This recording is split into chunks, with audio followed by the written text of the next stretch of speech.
siens, car Dieu nous lie à toujours par une chaîne d'amour.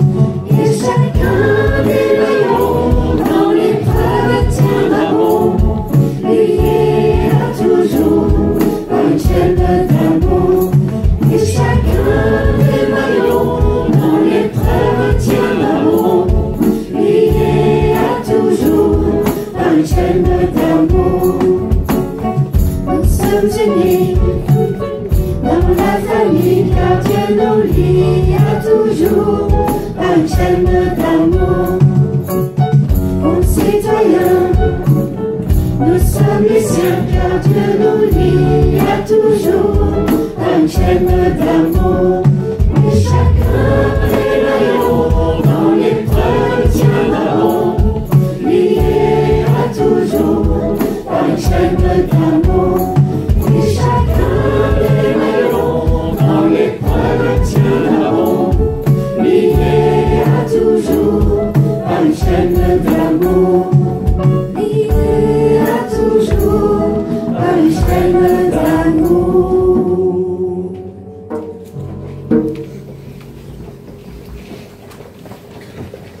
Alors on va laisser la place à Annie qui va nous présenter l'école de Panbila. Je ne sais pas si tu vas expliquer ce que veut dire Panbila. Eh bien, je te laisse la parole. Merci.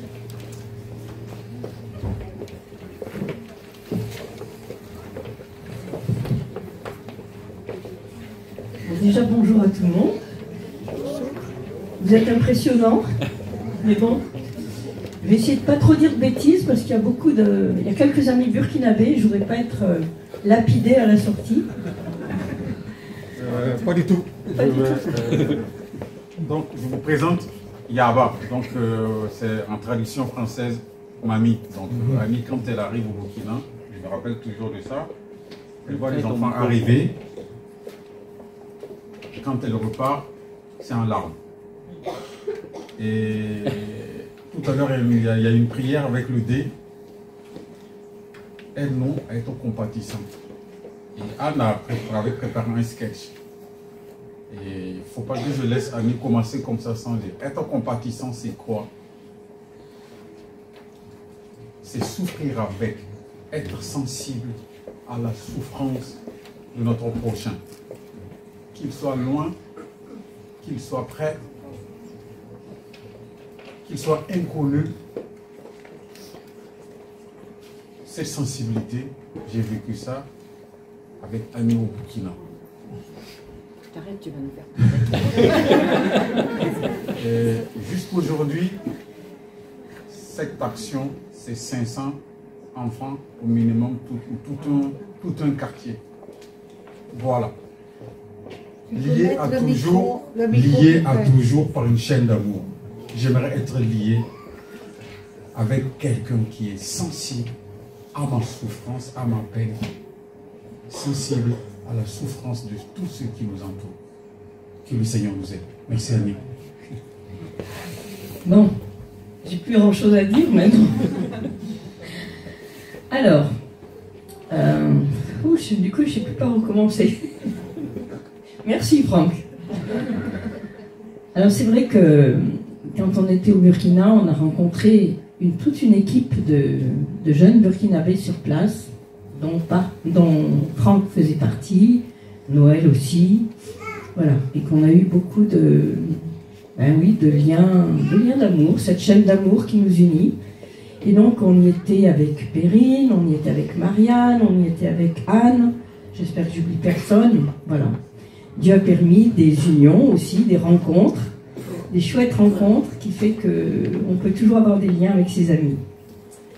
Moi, je vais essayer de vous présenter un petit peu notre association. Donc, on y est allé pour la première année en 2007 pour faire un camp pour les enfants des rues. Et on a été très bousculés, hein, nous Français, Françaises, on a été... Voilà. Moi, en tout cas, je peux vous dire qu'on n'est pas revenu pareil. Parce qu'on entend parler de la souffrance. Moi, personnellement, quand j'entends parler de la souffrance, quand je vois une présentation quelconque de ce qui se passe ailleurs, de ce que les gens souffrent, j'ai souvent tendance à me dire, oui, bon, ben, ils forcent un peu le trait pour nous apitoyer, puis pour qu'on fasse un geste. Et quand on est arrivé là-bas, et particulièrement cette première année où on a eu vraiment de gros problèmes, je me suis dit, ben, finalement, c'était pire que ce que j'avais entendu. Voilà. Et on est retourné en 2008 pour réitérer notre camp pour les enfants de la rue. Et on s'est rendu compte que personnellement, on ne pouvait pas aider.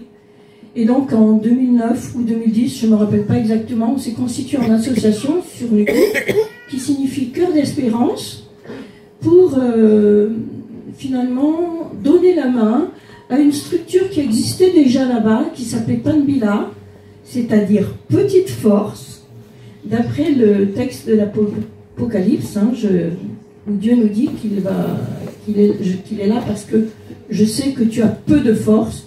Et on peut vraiment dire que nous avons très peu de force. Et voilà, Dieu est avec nous pour nous soutenir.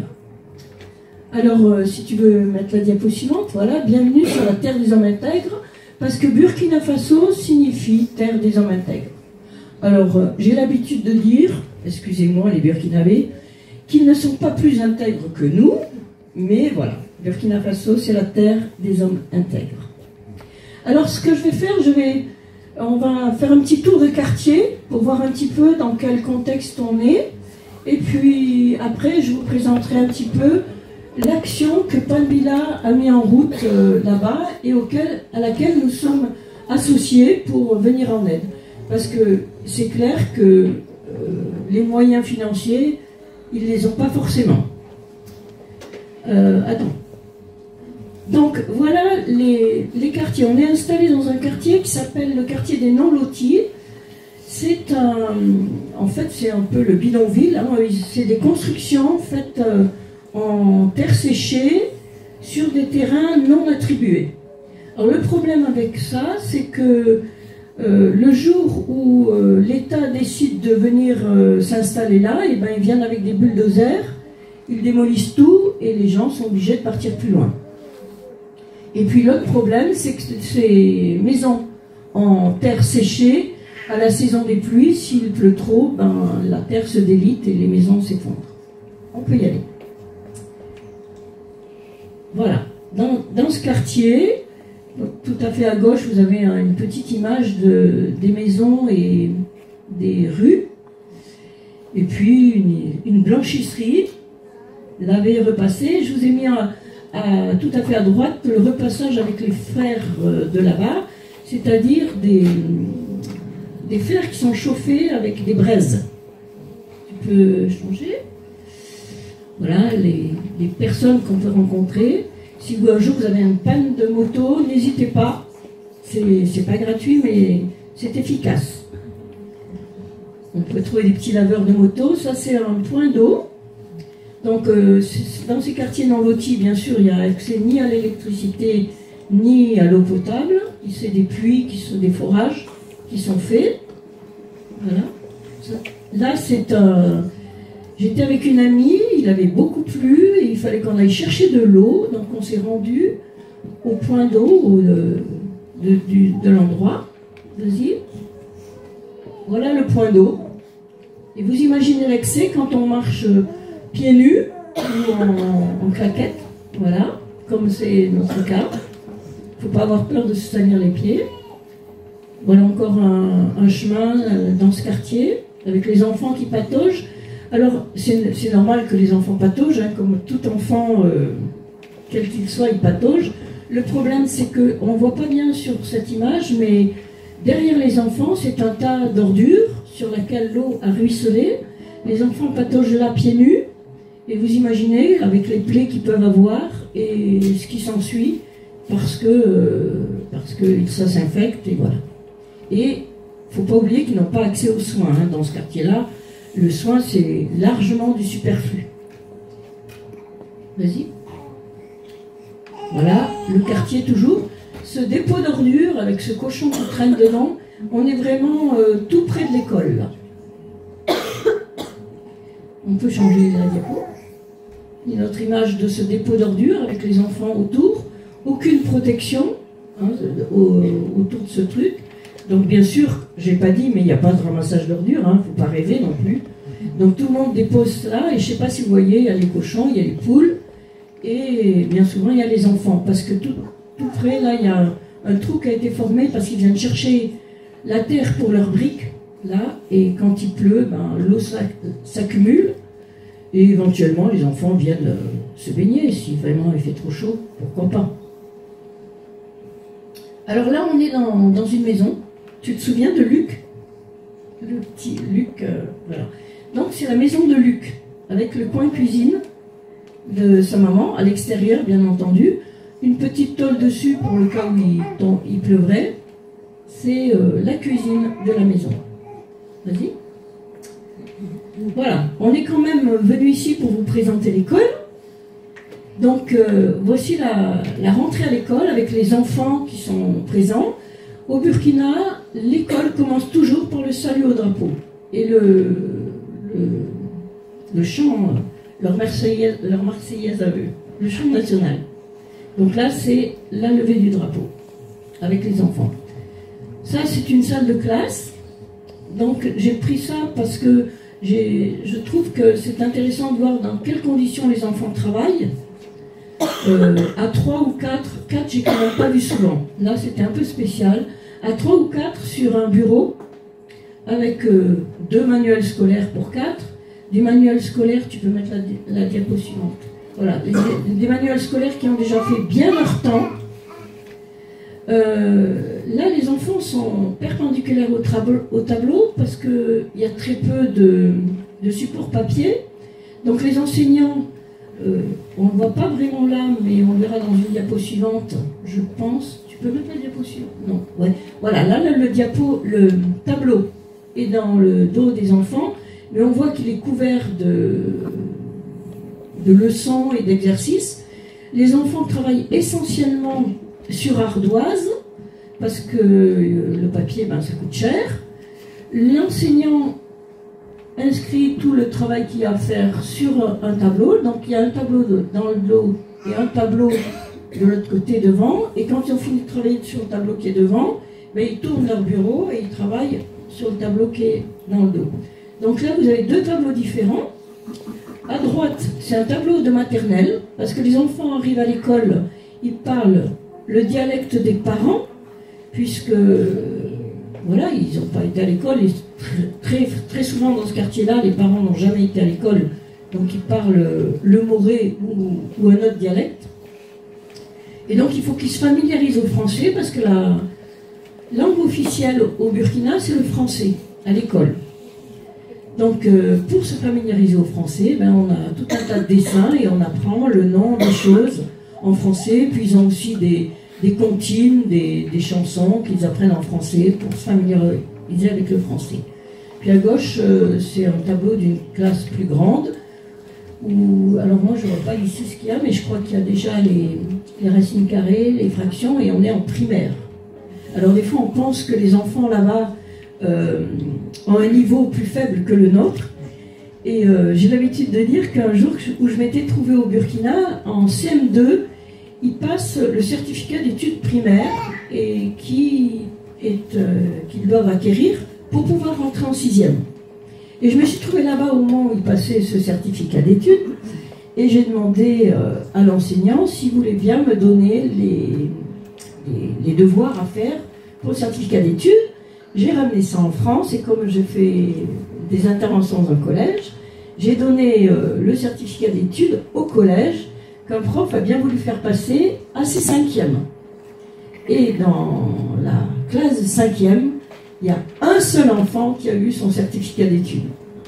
Donc voilà, en fait, c'est pas du tout les mêmes programmes, et je pense qu'ils ont plus les programmes qu'on avait nous quand on était enfant que les programmes aujourd'hui, hein, parce que les fractions et les racines carrées en primaire aujourd'hui, ça n'existe pas. Hein. On peut continuer ? Alors, après, il y a le travail à la maison le soir. Alors, j'aime beaucoup présenter cette image.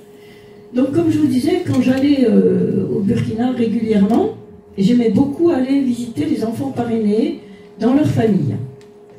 Donc, sur votre gauche, j'ai fait une photo de l'enfant tel que je l'ai trouvé quand je suis rentrée dans la cour, Elle est en train de faire ses devoirs du soir. Après, j'ai pris une photo avec un flash. Donc en fait, la nuit tombe très vite, hein, vers 18h, à peu près. Hein. Les enfants, le temps qu'ils rentrent chez eux, ils finissent l'école quand même relativement tard. Et voilà, après, il faut faire les devoirs. Et voilà les conditions dans lesquelles ils font leurs devoirs, pour la plupart. Alors, ne vous trompez pas. Sur la photo de droite, vous voyez qu'il y a un jeune garçon derrière, qui a un livre, et qui fait mine de « je travaille ».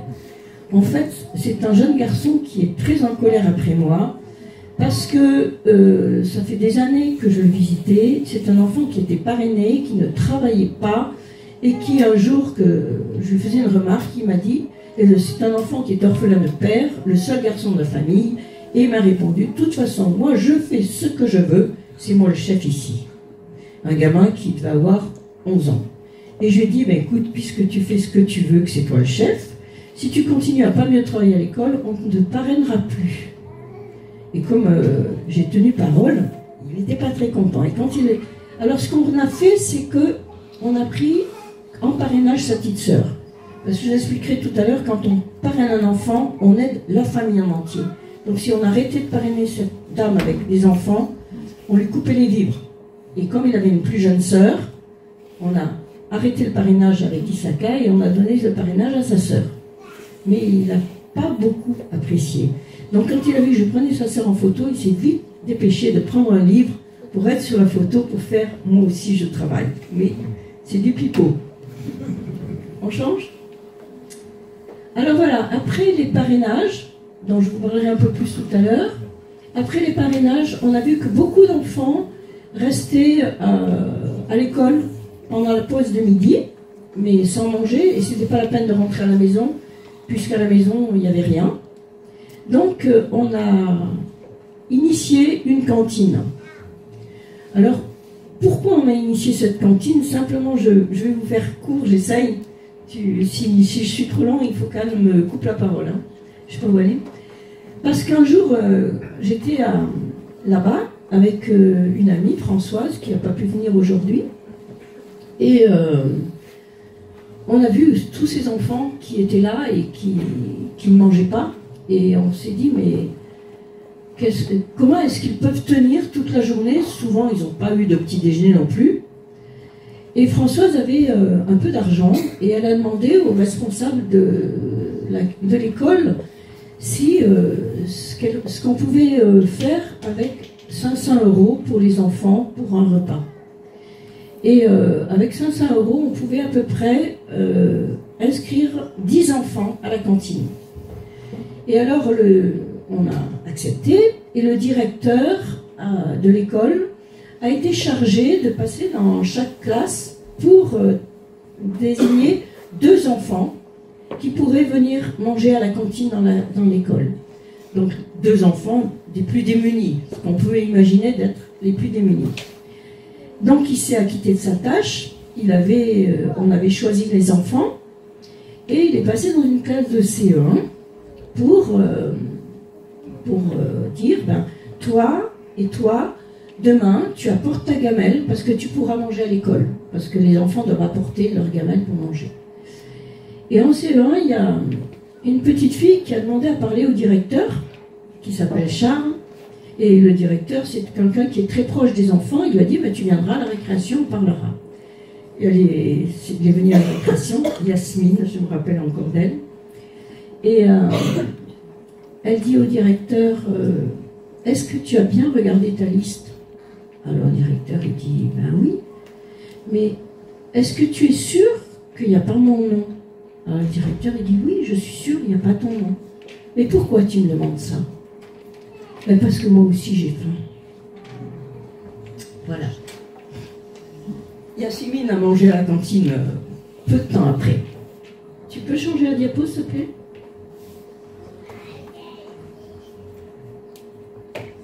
Voilà les ustensiles de la cantine, donc c'est très sobre. Hein. Alors la cantine, c'est un repas, oui, un plat. Hein. Un plat de céréales avec une sauce faite à base un petit peu de légumes, un petit peu de courgettes, un petit peu de choux, mais essentiellement du concentré de tomate dilué à l'eau. Les enfants ont le même repas régulièrement, tous les lundis, enfin, ils ont du riz, du sorgho, qu'est-ce qu'ils ont, du tau, du maïs à l'eau, mais c'est à peu près tout, toujours avec la même sauce. Voilà, une fois que le repas est prêt, ben, les enfants se regroupent. Chacun, vous voyez la diversité des gamelles, hein, chacun apporte sa gamelle. On la dépose par terre autour du plat principal. Et puis il y a une responsable, soit une enseignante pour les plus jeunes, soit un enfant plus grand qui répartit la nourriture dans les gamelles des enfants. Vas-y, passe. Et une fois que la nourriture est répartie, on récupère son plat et on va manger. Dans un coin de la cour, j'ai mis, mais c'est pas forcément dans un coin de la cour. Les enfants qui habitent en périphérie de l'école, souvent, ils récupèrent leur gamelle et ils vont à la maison pour partager avec les autres. Voilà les enfants qui mangent. Ça, ce sont des petites maternelles qui n'ont pas apporté la gamelle et qui se regroupent autour d'un plat pour manger, bien sûr, avec les mains. Vas-y, passe. Et puis ensuite, on fait la vaisselle.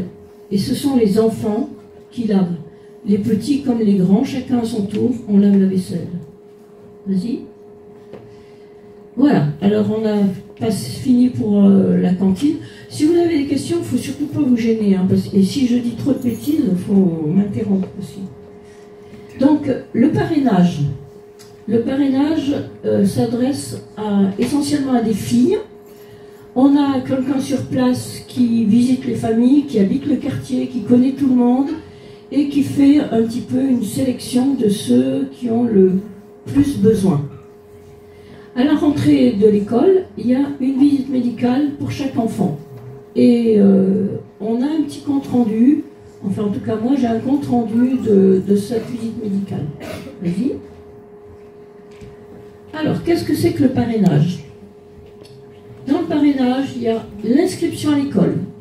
Je n'ai pas noté, mais il y a aussi la fourniture du matériel essentiel, c'est-à-dire un stylo, un crayon, une ardoise et un cahier sur lequel les enfants font uniquement les contrôles, les évaluations. Ensuite, il y a la visite médicale à la rentrée. Il y a 3 journées festives dans l'année. Alors, journée festive, bien sûr, c'est des jeux et voilà, des animations, mais c'est essentiellement un repas. C'est un jour où on va bien manger. Ensuite, il y a la semaine de camp l'été. Voilà, c'est là où on s'était connus, justement. La semaine de camp. Et pour la petite histoire, une fois que je discutais avec un enfant de 13-14 ans, je lui disais que nous aussi, en France, on faisait des camps. Et il me dit, oui, mais vous, pourquoi vous faites des camps? C'est pour trouver des copains, pour s'amuser. J'ai dit, bien sûr. Et toi, pourquoi tu viens au camp? Il me dit, ben moi, c'est pour manger. C'est important, je trouve, parce qu'on voit à quel point tout tourne autour de ça et à quel point ces enfants sont malnutris et ont faim. Donc, l'aide alimentaire à la famille, c'est-à-dire que pour chaque enfant parrainé, tous les 2 mois, on donne un sac de 50 kg de céréales. Donc, du riz quand on peut, mais le riz c'est cher, donc le sorgho, et c'est une aide importante pour la famille. Et puis, la possibilité de microcrédit pour la maman de l'enfant parrainé. Alors, on dit bien la maman, hein, parce que tout le monde le sait, les hommes ne sont pas fiables, n'est-ce pas, messieurs? Malheureusement, c'est vrai, ils ont essayé les microcrédits avec des hommes, mais qui tout de suite utilisent l'argent pour des choses, voilà, pas forcément indispensables pour la famille. Et du coup, ils privilégient les microcrédits pour les mamans qui développent. Alors souvent, ils donnent une petite bouteille de gaz avec un brûleur qui permet à la maman de préparer un repas, mais un repas plus important, qu'elle va revendre sur le pas de sa porte. Et le bénéfice qu'elle va en tirer est partagé en 3. Un tiers pour rembourser le crédit, un tiers pour épargner et un tiers pour eux. Et ça marche bien, ça marche très très bien.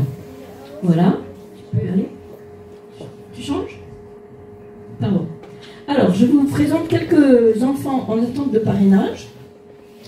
Chaque année, à la rentrée scolaire, on reçoit une liste d'enfants à parrainer. Alors, cette liste d'enfants à parrainer, ce sont des enfants qui sont scolarisés en dernière année de maternelle, donc des enfants de 5 ans. Alors, je ne cherche pas à les apitoyer, je vous dis les choses comme elles sont, c'est tout. D'accord ? Donc, il faut que je trouve des parrainages pour ces enfants, parce que si, à la fin de l'année scolaire, ils ne sont pas parrainés, eh ben, ils sortent de l'école. Donc, cette année, j'en avais 14, et il m'en reste 4. Voilà, Raïmatou. Donc, je ne vais pas vous faire détailler tout ça, même si je l'ai écrit. Pierre me disait, c'est pas la peine d'écrire ça, les gens vont lire, ils vont pas t'écouter. Alors on va le lire ensemble. Raïmatou, donc, vit avec ses parents dans la zone non aménagée de Nyoko 2. Donc elle vit dans cette périphérie de l'école. Ils sont 4 enfants. Le papa est un ouvrier soudeur dans un atelier. On a envie de dire, ben, s'il est soudeur, tant mieux pour lui. Oui, mais c'est pas le tout d'être soudeur, il faut travailler. Et le travail, c'est pas ce qui court les rues, hein, là-bas. Donc, il n'est pas employé formellement, donc il n'a aucune assurance de salaire, ni aucune assurance sociale. Le patron paie ses ouvriers en fonction de ce qu'il reçoit. Donc, c'est très très précaire comme revenu. Donc, en définitive, c'est la maman qui assure la vie de la famille. Et cette maman, elle gagne environ 1 euro par jour. Donc avec 1 euro par jour, il faut faire vivre une famille de 6 personnes. Vous pouvez donner le prix de leur repas. Pardon? Ah oui, et en sachant qu'un repas à la cantine, c'est 50 centimes d'euros par jour. Donc voilà, les autres enfants, c'est les mêmes situations pratiquement. Là, ce sont 2 jumelles, Adama et Awa. Ensuite, vas-y, passe. Et Mamunata. Donc ce sont les 4 enfants qui restent à parrainer. Tout à l'heure, je vous ai présenté le parrainage, mais il faut que je vous dise ce que ça coûte. C'est 420 € par an, ou 35 € par mois. On peut mettre un virement permanent, voilà.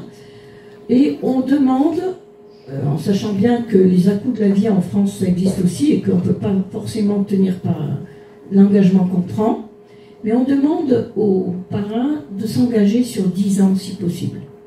Parce que ça permet à un enfant de vraiment faire sa scolarité, parce que souvent il y a des redoublements.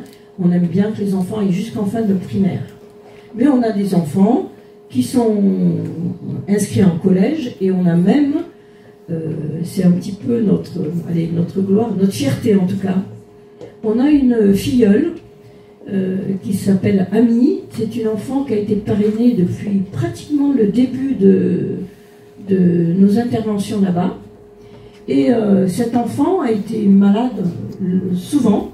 Elle a été très souvent absente de l'école, mais c'était une enfant très volontaire. Et aujourd'hui, elle a passé son bac, et aujourd'hui, elle est en 3e année d'école d'infirmière. Donc c'est vraiment, pour nous, quelque chose de très très encourageant, parce qu'on a quand même beaucoup de parrainage. Ben, les enfants sont les mêmes partout, hein. Il y a ceux qui ont la volonté de travailler, et ceux qui font rien, et puis... pour les filles, c'est quand même très difficile parce que quand elles arrivent à 14-15 ans, ben, il y a des grossesses, il y a des... Voilà, on ne va pas leur jeter la pierre, hein, on n'a qu'à regarder devant notre porte déjà et puis balayer un peu. Mais voilà, que quand on a des enfants qui vraiment s'accrochent, parce que Ami a vraiment été souvent malade, elle a même été abandonnée par ma faute au parrainage parce qu'on m'avait demandé, les gens qui parrainaient, se sont arrêtés faute de moyens. On m'avait confié le dossier pour que je trouve un parrain et j'ai oublié de chercher pour cet enfant. Et au bout d'1 an, on m'a dit, Annie, est-ce que tu as trouvé quelqu'un pour Ami? Et là, j'ai eu la honte de ma vie, je peux vous dire. Et du coup, avec Pierre, on s'est dit, on va on va vite récupérer ça, on va la parrainer. Donc on l'a prise en parrainage et franchement, aujourd'hui, on est heureux d'avoir fait, vraiment. Alors, Panbila, petite force, c'est pas seulement une école, c'est aussi un centre d'accueil pour des filles de la rue. Donc, ces filles de la rue, ce sont soit des filles qui se prostituent. Alors, souvent, encore une fois, ne leur jetons pas la pierre. Souvent, c'est parce que c'est une manière facile et rapide de gagner de l'argent pour nourrir les petits frères et sœurs. Et donc, comme il n'y a aucune protection, ce sont des filles qui, à un moment ou l'autre, se retrouvent enceintes. Et à partir du moment où elles sont enceintes et sans conjoint, elles sont rejetées par la famille. Donc, elles se retrouvent enceintes, quelquefois avec de jeunes enfants, à la rue. Et donc, il y a ce centre d'accueil qui fonctionne bien. Je ne me souviens plus combien il y a de filles en ce moment. Je me rappelle 26, je crois. Oui, il y a une petite trentaine. Oui, une petite trentaine, avec soit des filles enceintes, soit de très jeunes filles qui ont été retrouvées à la rue. Ça peut être des gamines hein, de 10-12 ans, mais il y en a très peu, c'est plutôt les femmes enceintes. On peut continuer? Donc voilà, dans ce centre, il y a quelqu'un qui fait de l'alphabétisation, parce que, bon, il y a des filles qui sont à l'école, mais il y en a qui ne savent même pas lire. On continue. Et il y a des activités. Donc ça, c'était quand on avait la possibilité d'y aller. Moi, j'aimais beaucoup passer du temps avec ces filles. Parce que c'est, finalement, je ne veux pas offenser personne, mais pour moi, ce sont des gamines qui n'ont jamais eu l'occasion de... Jamais eu aucune distraction, toujours une charge de famille. Je vois des jeunes filles, là. Je pense que c'est difficile de s'imaginer ce que sont ces filles. Donc on avait apporté des coloriages. Et vous voyez ces filles qui colorient. Il y en a une avec son gamin sur les genoux. Il y en a, elles sont je ne sais pas combien là autour d'une table. Et moi je pense que si je vous proposais aujourd'hui de faire des coloriages avec des petits versets bibliques et tout ça, vous diriez mais elle se fout de nous là. On a passé l'âge depuis longtemps.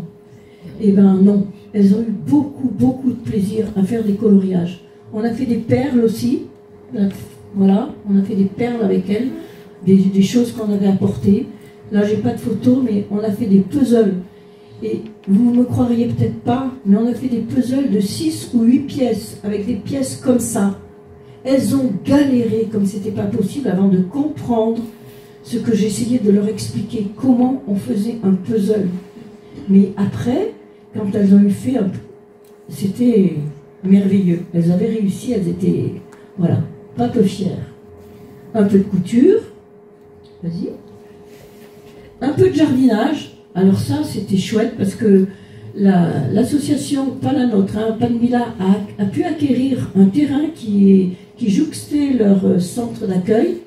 Et dans ce terrain, donc ils ont construit déjà des toilettes, des douches, et ils ont fait du jardinage. Et ça améliore nettement leur ordinaire. D'ailleurs, à l'école aussi, ils ont commencé un jardin dans un terrain derrière. Vas-y. Là, ben voilà, il y a Françoise qui est là avec moi. On joue aux cartes. On joue au Uno. Et surprise, les filles ne savaient pas jouer au Uno. Ils ne connaissaient pas les couleurs. Un jour, quand je joue avec elle, je ne sais plus quoi, je vous dirais n'importe quoi, je dis à la fille d'à côté, ben regarde, bon, il faut mettre du jaune. Est-ce que tu as une carte jaune? Et elle me pose une carte rouge. Ben, je dis, ben non, ça c'est rouge. Mais elle ne savait pas ce que c'était que les couleurs. Donc en fait, on passe du temps avec ces filles à faire des choses archi simples, mais si vous saviez comme c'est gratifiant, c'est extraordinaire. D'ailleurs, moi je considère toujours comme un privilège d'avoir pu aller un jour aller là-bas. Pour moi, c'est vraiment un cadeau de Dieu, quoi. Vas-y. Et voilà, nous sommes partis, nous repartons avec Françoise. Là, c'était au village d'Élie. On était allé voir les jardins. Et il voulait qu'on passe sur un pont. Alors, c'était pas celui-là, parce qu'il aime bien qu'on fasse des clubs pour les enfants quand on va là-bas. Mais quand j'ai vu l'eau qu'il y avait en dessous du pont, et là, un autre endroit, c'était 2 troncs d'arbres. J'ai dit non, non, mais moi je passe pas là-dessus, je veux pas me retrouver. Voilà. La parole est à vous, si vous avez des questions, si vous avez... Ça se trouve bien parce qu'on a des amis burkinabés. Oui, allez-y, monsieur. Le micro pour monsieur.